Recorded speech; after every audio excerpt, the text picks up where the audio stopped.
Qool Hand Podcast.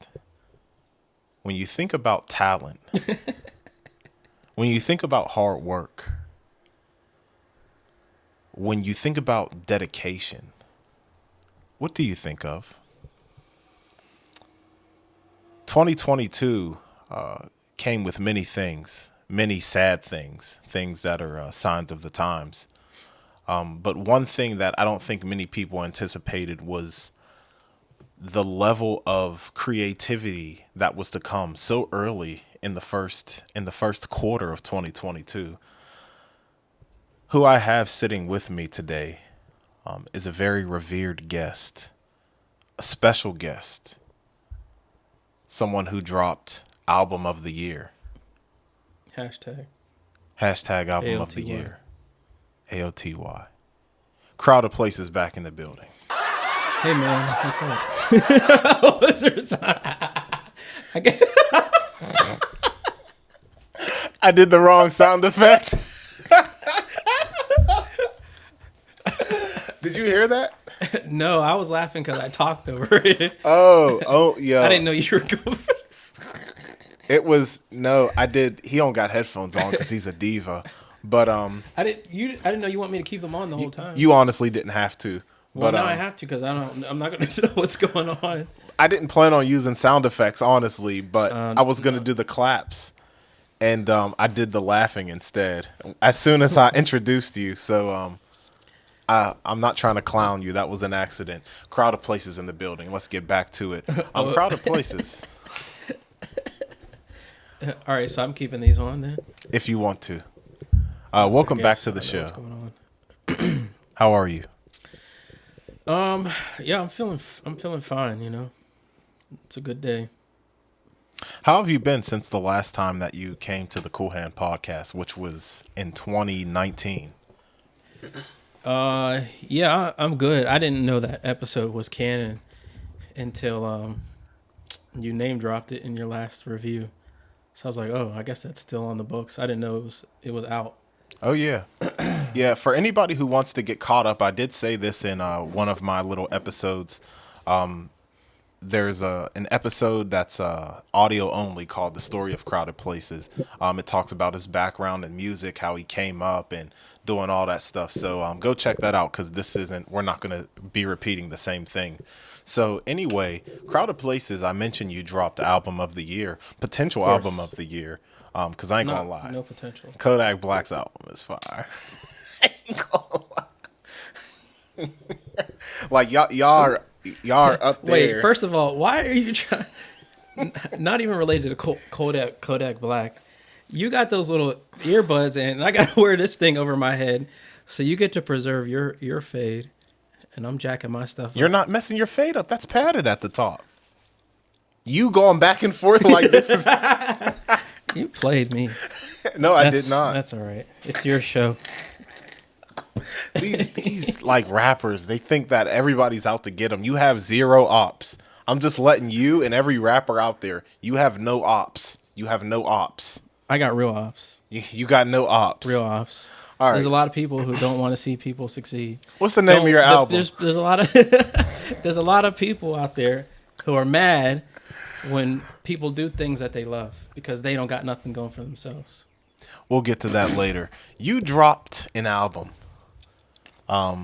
You don't have to wear those, honestly. Like, it's like a victim of circumstance because I happen to play a sound effect. I mean, they're on now. So. All right. It's awkward already. It is. All right. So, album of the year. Leave it as it is, not how it was.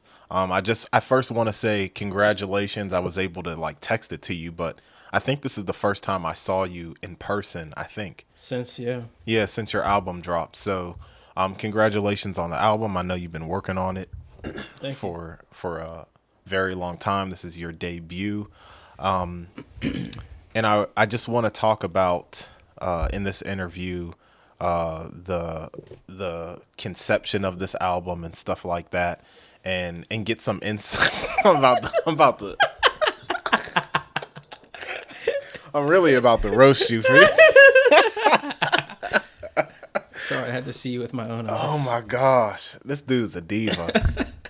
So, anyway, how have you been since the last interview, just in general, life and stuff like that? Yeah, I've been all right. I don't know how much life has changed. Do you remember when that was done? I'm trying to think the timeline. That was honestly, that might have been actually our first interview was 2020. That interview, because we made that 2020. song for Lost. We made Oh, Lost that in, was January 1st. Yeah, and Wait, we interviewed that same day? no, we interviewed in March because originally the day that Lost in was made, for those who don't know, it's off the Somewhere Soon Okay, I EP. know what you're about to say. Go ahead. Yes, Lost. We are supposed to make a song and do an interview. That was the thing, and we just ended up making the song. Because the song took forever. Exactly. And we didn't do the interview until the beginning of the pandemic, and that was the last time I saw you for a long time. We did it in March before like the whole pandemic thing blew up. So you were the last in-person interview, and you're the first in-person interview On camera. Yeah, This is a milestone for the Qool Hand Pod. yeah. You just carry this show. Let's give you let's give you your flowers. Hold on. If I'm gotta be humble, I'm gonna take the glasses off. Let's give the Qool Hand Pod his flowers. Anyway, Wait, so no, do the applause. I just heard that was laughter. yeah, Do that the was. applause. I had to make it fair. I laughed at you on accident. I would laugh at me intentionally. So, Congrats. thank you, on thank you having for a video interview. thank you for being on the show. And you know what? I'm just gonna give you. I hate this word, but I'm gonna use it. I'm gonna give you your flowers because I talk about in other episodes how like my wife Kayla, how she has a lot to do in the background of the Qool Hand podcast and does stuff. But honestly, Crowded Places has plugged me in with a lot of different people through some of his collaborators and stuff like that. I get to tap in with them via his connect. So Crowded Places has a lot to do with the Qool Hand podcast and the success of the Qool Hand podcast. And you might have noticed that his documentary dropped on the Qool Hand podcast page. Now, he claims that more eyes would be on it from my YouTube page. But at the end of the day, It's a fact. I feel like you've built a great rapport. I don't reside in YouTube. You reside in YouTube. That's your lane. And plus, it doesn't make sense for a documentary to fall on my page, because that's not my brand, if you will. That's you. You're the content guy. I appreciate it because you brought a couple hundred views to my dying platform. I mean, and the other part of it only makes sense because most of the core footage, the story of the documentary came from your footage. So again, it only makes sense. It's not even like one way or the other. It's just logic. That's how the chips need to fall. This is very logical to him, and I see what you mean, but at the same time, Argue with me. I see what you mean, but I don't agree with it. I think it was nice that you wanted it to drop on my page, but you didn't have to do it. You didn't have to. I believe you would have still. I had to do it. You would have gotten the same amount of views. Absolutely not. False, but we'll never know because it didn't happen. So, moving on. I was just trying to give you props. Well, I want to give you props. The glasses are off. Qool Hand podcast, something you got to deal with. So, like I said, congratulations. And in order for us to celebrate this album, we have a very special drink. Now, I bought this in 2019, I believe. This is Hennessy XO. I believe the XO stands for, I'm not going to act like I know exactly what I'm talking about, but I do have an interview with Garnished, Jillian, and she talks about like the differences between VSOP and XO. But today we have Hennessy XO. This costed me a lot of money. I'm not going to lie. It was like one of those one-time purchase things. And y'all know I like my cognac. So we're gonna crack this open. You got to sip this out your wine glass too. Oh, okay. I get 2 glasses. Facts. Man, the Qool Hand Pod, they really do it. So I only opened this one other time and had some, and it was an amazing experience. This is, I ain't gonna lie, this is worth the money. So let's just open this up, and I want to talk about some things first. Not directly talking about the album, but what you did since the last interview. And since then, you dropped your EP Somewhere Soon. Mm-hmm. You started doing features with people. and you dropped some Lucy's and then your album. So from Somewhere Soon, what was that experience like dropping that project and some of the things that surrounded that era? Yeah, putting that EP out was pretty cool. It kind of gave me like a gauge on how people would really respond to my music, and it was also like a good gauge for myself and a good like learning experience for myself on where my abilities are and what I can and what can I improve on, what can I do, and things that I like that came about that by accident that I could try to recreate in the future. And then also like, whatever styles were in there, I wanted to kind of like refine them even more to make something more cohesive, which ultimately lended itself to the album. So yeah, and then like a lot of people were really into it, which was really cool. I got to work with my cousin on the artwork, which was a lot of fun too. I like incorporating my people into what I'm doing because it makes it that much more rewarding. Other people can reap the benefits, that come from it, and people appreciate it. And people loved that artwork, like loved the artwork, and I loved it too. So yeah, it's one of the cool things about it.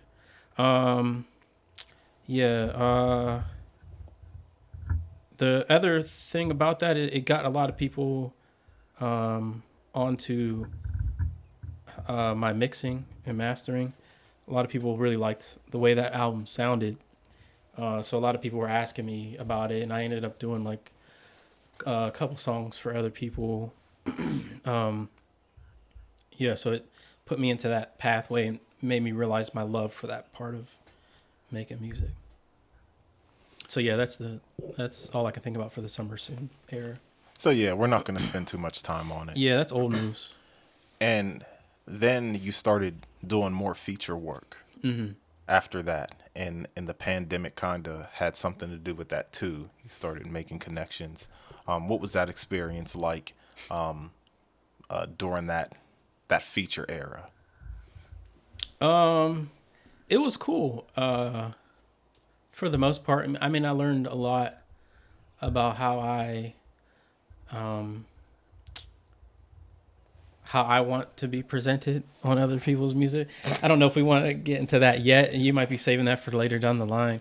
But generally, I'll just talk about it generally. Generally, it was a cool experience. It's like I was talking to my dad, and he was asking me about like collaborating with people, how I feel about it. And for me, I look at working with other people on stuff as like exercise. Just giving me different avenues on how I can improve my musical physique, so to say. So it's just like exercise. Somebody gives you their song, and you got to find your way on how you can fit yourself in there, while also making sure that your identity is intact. So interesting. We'll talk about some of your preferences. Yeah, go ahead, hit that, because it's a different experience. I want to stop for this. Oh, yeah, you're gonna observe me drink? Yeah, I gotta. Is there a method? Not that I know of. Okay. Yeah, that's just straight aged cognac. Wow. Sorry, I didn't mean to smack my lips on the microphone. That's okay. That's disrespectful. Don't ever smack your lips on the microphone. Ever. No, this is actually really good. Yeah, it's smooth. That is the smoothest thing I ever, like the smoothest alcohol I've ever tasted. Like that's crazy. You can see like it has that burn, but it's a different type of burn. Like certain burns from alcohol, you can like feel it. It kind of feels like it's like pinching your insides, but this is like a steady, like calming burn. Yeah, this is crazy. You only get one glass I of like that. that. That's We good. we talked about this ahead of time. I'm like, yeah, you're like this can't be. This ain't just no willy nilly drink. But you know what? This is your congratulations podcast, so you can have another. You can have another glass. No, we got more drinks to get to. Yeah, this is like Cool Hand drink champs. Like we don't we don't have everything on camera, but this is Cool Hand drink We're gonna have champs. fun. This is a reunion of sorts. Yeah. Oh yeah, because we squashed our beef too. Oh yeah. Crowded Places and I were in a serious beef. Thankfully, no lives were lost. None of my comrades were injured. None of his comrades were injured. I didn't have But to send the little fellas after him. your little fellas would have got squashed. But I got plenty of them. yeah. So this is also a reunion because we squashed the beef, and I compare this beef to kind of like Soldier Boy and Famous Dex, aka it was a joke. So it was shout out to Crowded Places. We got on the phone. The phone call was put in, Pieced it up. and that phone call happened. I didn't know there was beef until the phone call. And we're here today. No, I'm just playing. We're here today, and that phone call happened. So that's that. So welcome back. Yeah, this almost didn't happen. Yeah, I don't know if that's supposed to be on camera. No, we'll put it out there because at the end of the day, like, there's plenty of people who don't know us, like people who And like, they'll never know us. yeah, So don't get any ideas like you think you're going to start knowing people. That ain't happening. no, real talk. Like, there's. I remember when we were kids, we were playing tips. I remember we were playing tips. Me and you go back, like not like, just bickering. We was playing tips and like I don't know, either I got you out or you got me out and we were arguing the call. I probably got you out and you were arguing the call because you like to argue. But This like is your show, so I won't argue with you. but like we've had back and forth. We had petty disputes. We've had It's our repertoire. yeah, and it's not healthy. It's not healthy at the end of the day. Like, you gotta. We're two imperfect people, but anyway, like yeah, like for people who don't know us, like this is my brother. I consider him my brother. He couldn't be any closer if he was blood. Yeah, what's up with him? What's up with him? I'm listening. But cause Oh, I need to take these off because this is a sentimental moment. it's not. I'm just saying, like, for the people who don't know us and who may be tuned in, who's cool with Samson and collaborators with him, like it happens. Like we done beefed like before, but welcome back. But anyway, enough of that stuff. You started doing features and your Lucy's too. So you dropped some songs before the album, but we might be able to get into that a little later. I now want to talk about right before we talk about the music, your outlook in between you dropping that album and that EP, because something notable about that time was the pandemic. And the pandemic has affected people in many ways, mentally. Obviously, a lot of people, it's affected them physically. They got a little thicker. And Not us, though. no, I got bigger. I absolutely gotten bigger, but I'm going to credit just getting older in metabolism because But not in a bad way. yeah, I still look good. And I'm not bragging, but I still look good. But at the end of the day, Put these on. Talk your talk. no. I still look good, but absolutely, like my stomach did get a little bigger. I did gain a little bit, gain some more weight, but it's a healthy weight. I'm still out here. But anyway, how did the pandemic and things like that affect your creativity, if it did? I mean, the pandemic, I guess, gave me more time, not in the sense of like work, because I was working more than I ever have in my life during the pandemic, because I was in the pandemic. So I was working more than I was like clocking in like over 100 hours every 2 weeks, because we were busy, people were leaving. So it was like pandemic didn't really exist in that aspect, as far as like, other people, they shut down and, they weren't working and stuff like that. But I was busy. And the only aspect of my life that really shut down was going out, hanging out and doing, stuff, seeing the city, whatever, going to concerts. So I had more free time in that aspect. So I used that time to really finish my album. I don't know if my album would have gotten finished as soon if it wasn't for that. I mean, I basically just did work, did my, spiritual routines, and made music. That was it. That's what occupied my time. Did did it have a direct effect on your creativity? Because although you were working, which is amazing, I'm glad you were working throughout the pandemic, just being able to keep a job and stuff like that. But I didn't always want to keep it. yeah, I feel that. A lot of people, because your circumstance is different because you were actually working. You weren't cooped up in the house. You were in the house more than you would have been, but you weren't cooped up in the house 24/7. No. So did it have a direct effect on your creativity? I don't think so. I mean, yeah, I don't think so. I mean, like I met new people because of that, like, through the Instagram or whatever. But so I mean, because of that, like it's an exchange of creativity in that way. So, but I wouldn't say like the pandemic gave me more or less creativity. I don't know if that's what you're asking.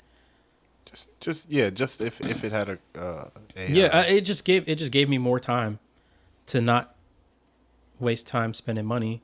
So not waste time spending money on entertainment, and I used my time, my extra free time, on working on music. and you did do some collaborations, and you talked about doing the features and stuff like that. But what's one of your biggest lessons from collaborating with people? I'm gonna give a shout out to you've collaborated with Brandon Cantu. Let me say your name correctly, aka Chlorophyll Collins. You collaborated with who else? Alec Hershey on his project, Beats for Those We Love, Beats 3. I'm sorry if I butchered it. But you collaborated with Manny Zumar, who we had on the show and stuff like that. So if you learned anything from that and collaborating and reaching out to people and them reaching out to you, have you learned anything from that about yourself, about your process, anything like that? I've learned that collaborating can be fun, and then it can also be horrible. And or not even, I wouldn't even say horrible because that's such an extreme, but I love extremes.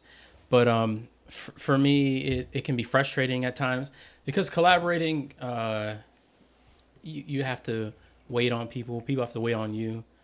I'm not always the fastest in delivering stuff, so you have to be patient and request patience with people. I've learned to, that how you're, even in just in general in life, how you're represented outside of what you can control is very important.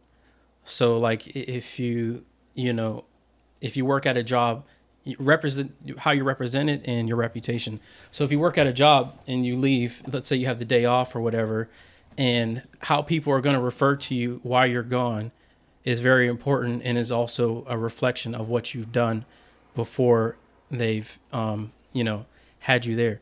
So I look at that. I've learned that I look at music that way. So if I'm on somebody else's song, if I'm not represented in the way that I know I am, because maybe they tamper with something or they touch my vocals, then that's a dig at my quality control. Like you can say the flyest stuff, you can deliver the coolest verse or the best vocals and the dopest harmonies, whatever. But if the final product doesn't represent how you presented it to the person, That's a problem for me. And I know a lot of artists, even professional artists, they're like, if they send over a feature to somebody else, a part of the contract would say, don't touch my vocals, because I have my own engineer. He does them the way I like them. Don't touch them, and just keep them, the way that they are, or whatever. And then there's people who are at a caliber where they're like, if they send it to a certain artist, they trust that they're going to represent them properly because they have a great track record, or they have great engineers, and it's like, okay, you can touch my vocals. But anyways, I say all that to say, I've learned, and I'm still learning, that the process of collaboration needs to be, it needs to be continued all the way until the final product is released, and that's something that's important to me. It bugs me when I send something to somebody and it comes back janky, or and I'm like, man. We had this conversation over the text, not in not face to face. And something that I mentioned was, okay. I feel what you're saying, but a lot of people that you collaborate with might be messing around with the mixing and mastering and stuff like that. Stop. But they have to practice just like you had to practice. You weren't practice always on your own self. Practice on you. I practiced on my own self. Okay, I feel that. I've learned. I didn't do collaborations with people when I was. I mean, but that was back in the day, and those songs never came out.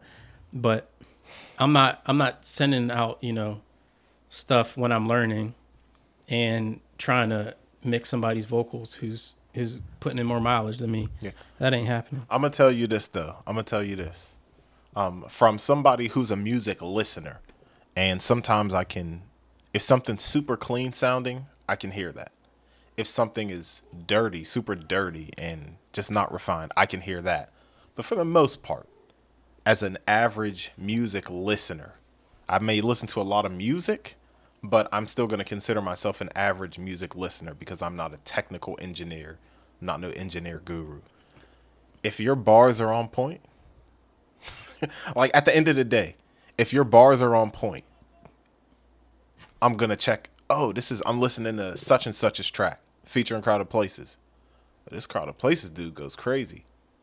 Mix might be nasty. Remember So Appalled? I remember this is back when My Beautiful Dark Twisted Fantasy was coming out. Can I interrupt you real quick? No. All right, go ahead. Let me get my bars off. Because